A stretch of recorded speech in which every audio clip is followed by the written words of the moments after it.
학습의 교재로서 책을 통한 학습에 대해서 한번 살펴보겠습니다. 먼저 독서 습관에 대한 이야기인데요. 많은 사람들이 책을 학습하는 일을 너무 쉽게 생각하고 있다고 하는 것입니다. 이런 경솔한 태도가 나쁜 독서 습관의 원인이 되는데요. 책을 학습하는 일은 대단히 주의를 기울여야 하는 신중한 일입니다. 특별히 초심자들에게 있어서는 학습하는 데 대해서 세밀한 주의를 기울여야 한다는 것입니다. 책을 학습하는데 여러 가지 이런 법칙이 등장을 하는데요. 먼저 이해의 단계입니다. 우리가 세 단계로 나누는데 첫 단계는 이해의 단계, 해석의 단계, 평가의 단계인데 첫 번째로 이제 그 책을 이해하는 것, 저자가 무엇을 말하고 있는지 이해하는데 목표를 두어야 된다라고 하는 것이고요. 두 번째는 해석의 단계입니다. 저자가 무엇을 의미하는지 해석해야 된다라고 하는 것이죠. 그 다음에 이제 마지막 세 번째는 그 책을 이제 평가하는 단계, 즉 저자의 입장이 옳은지 그른지 책을 읽고 자기가 소견, 자기의 생각을 소감을 한번 이야기해 보는 거죠. 자, 그런데 이제 문제는 우리가 그 책이 무엇을 말하고 있는지를 이해하기도 전에 이해의 단계가 먼저인데 이해하기 전에 마지막 단계인 평가를 하고 있다라고 하는 것입니다. 또한 우리가 바람직한 독서를 하기 위해서는 체험과 토론 프로그램이 필요하다라고 하는 것인데요. 먼저 체험의 중요성에 대해서 한번 살펴보겠습니다.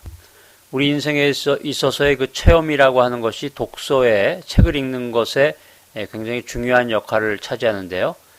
체험이 책을 읽는 것에 해석하고 연관시켜 줄 수 있는 해결점이 된다라고 하는 것이죠. 예를 들면은 인생에서 고난을 겪어본 사람은 비극에 대한 어떤 고통과 인생의 고난에 대한 책을 읽을 때는 쉽게 접할 수도 있고 이해가 빠르다고 하는 것이죠. 또한 우리가 책을 읽는데 해석에 도움을 주는 책들이 있는데 사전이나 주석류들이 그런 것이 되겠습니다. 자, 그 다음에 이제 토의가 되겠는데요.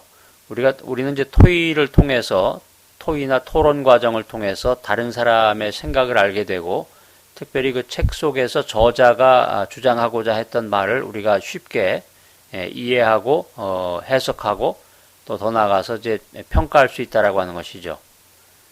그런데 우리가 영적 리더들이 학습해야 될 첫 번째 되는 중요한 책은 성경입니다. 그런데 우리가 성경을 읽는 목적은 단순한 정보나 지식을 쌓기 위한 것이 아니라 우리의 영적인 상태가 변화받기 위한 것이라는 주요한 목적이 있습니다. 자, 그래서 이제 우리가 이제 성경을 학습하는 일, 또 성경을 경건의 목적으로 묵상하는 일 사이에는 현격한 차이가 있다라고 하는 사실을 먼저 전제로 알고 있어야 되겠고요. 또한 그것은 우선순위가 다르게 됩니다. 다시 말해서 성경을 학습하는 데 있어서 우선순위가 성경을 경건의 목적으로 읽는 데 있어서의 우선순위와 다르다고 하는 것이죠. 학습의 우선순위는 이제 이해에 있고요. 그것이 이해와 해석에 있고 경건의 우선순위는 적용에 있다라고 하는 것입니다. 그래서 우리가 이제 흔히 큐티를 예를 드는데요. 큐티 같은 경우는 이제 적용에 우선순위가 놓여지게 되죠. 그래서 묵상은 학습과 다르다고 하는 것입니다. 사람들은 종종 이해와 해석 단계를 건너뛰어서 마지막 단계인 적용 단계로 바로 들어가게 되는데요. 그러니까 의미를 파악하기 전에 의미가 무엇인가를 정확하게 폭넓게 백그라운드를 중심으로 해서 이해하기 전에 그것이 자기에게 주는 의미를 먼저 찾는다고 하는 것입니다. 따라서 경건을 목적으로 우리가 날마다 성경을 읽는 것은 바람직한 일입니다. 큐티는 권장해야 될 일이지만 여기서 구분되어야 될 점이 그것이 학습이 아니라고 하는 것이죠. 오늘을 위해서 한 사람의 하나님의 어떤 말씀, 오늘을 살기 위한 하나님의 말씀을 찾기에만 급급한 사람은 학습 훈련에는 관심이 없는 사람이라고 할 수가 있겠습니다. 우리가 이제 학습 훈련의 중요성을 인식해야 되겠고요. 그 다음에 이제 학습을 위한 시간과 장소에 대한 이야기인데요. 하나님께서는 특별한 방법으로 우리를 가르칠 수 있도록 각자가 다양한 은밀한 장소를 갖기를 원하신다라는 것입니다. 그래서 우리가 이제 학습을 하기 위해서 주말을 이용하거나 또 사람에 따라서 형편과 환경에 따라서 주중에 시간을 마련할 수도 있겠습니다. 또 학습을 위한 장소로서는 일반 사람들은 이제 도서관이나 독서실을 이용하는 경우도 있지만 자기 그 조용한 집에서 학습을 하기를 원하는 사람도 있습니다.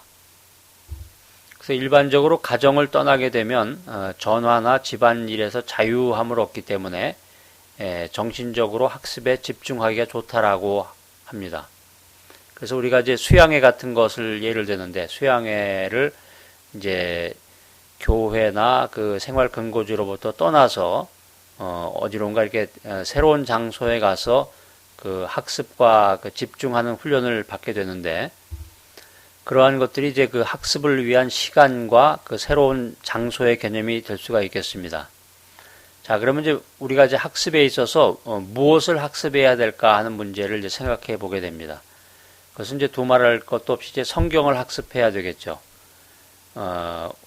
우리 크리스찬들에게 요구되는 가장 중요한 것은 성경의 많은 부분을 성경을 읽어야 된다라고 하는 것입니다.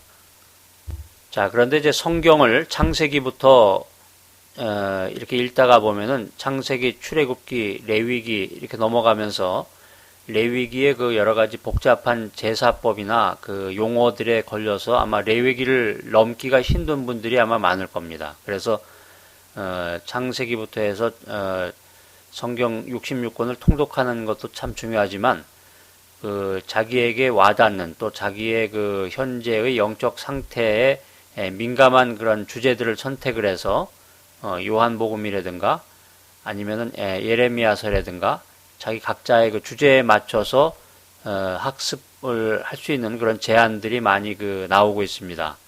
그래서 이제 소선지서라든가 그 특별한 그 주제에 따른 학습을 하게 되면 우리가 좀 더 쉽게 학습에 접근할 수 있다라고 하는 이야기입니다. 우리가 이제 성경을 본문으로 해서 학습의 주요 텍스트로 사용하는 것은 중요한 일이지만 거기에 덧붙여서 기독교 고전 문학, 고전들에 대한 학습도 소홀히 할 수가 없습니다. 그래서 여러 가지 그런 책들을 제안해 드리고자 하는데 학습을 위한 고전들로서 성 어거스틴의 참회록이라든가 그리스도를 본받아 또 하나님과 동행하는 생활이라든가 여러 가지 그런 귀한 고전들이 있지요. 그 다음에 이제 파스칼의 명상록이라든가 기독교 강요 뭐 여러 가지 그런 좋은 그런 그 고전들이 등장하게 됩니다. 그래서 이 고전이라고 하는 것은 특별히 이제 영적으로 깊은 훈련을 쌓은 사람들의 그 이야기나 그 책들이기 때문에 우리들에게 큰 영향력을 미칠 수가 있고 우리가 성경을 읽는데 그 하나의 그 보조 교재로서 좋은 역할을 해줄 수 있으리라고 생각이 됩니다. 그래서 우리가 궁극적으로 학습 훈련의 그 최종적인 목적이라고 할까 그 열쇠는 많은 책을 읽는 데 있는 것이 아닙니다. 최종 목적은 우리가 읽었던 그런 책을 궁극적으로 영적 생활에서 체험하는 데 있다라고 하는 사실을 우리는 기억해야 하는 것입니다.